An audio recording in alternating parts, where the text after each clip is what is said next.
Si po ndihesh sot dhe çfarë mesazhi ke për çfarë gratë? Dhe tani kam një zonjë të panelit, e cila është Eltiona. Do të doja të të pyesja si ndihesh sot.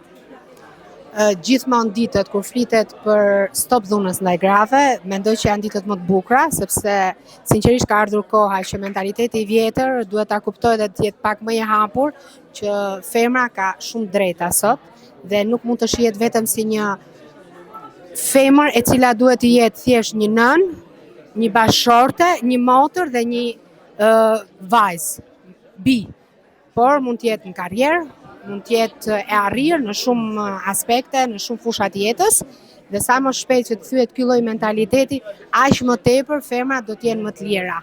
Dhe një gjë që duhet të jetë, dhe thënë me zërin e lartë, që asnjë femër e dhënuar nuk duhet rrihet.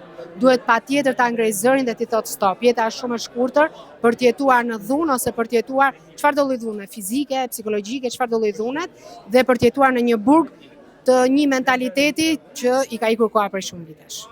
Faleminderit. Sot këtu me ne kemi dhe Jetmirë Kananin. Si po ndihesh sot?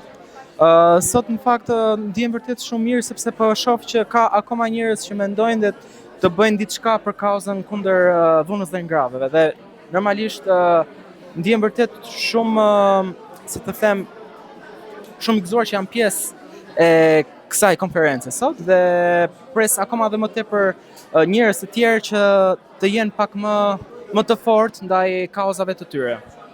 Faleminderit. Një mesazh për burrat ose çdo lloj mesazhi? Se mos të jemi ne burrat që të jemi shembull dhe të bëjmë ne ndryshimin të parë.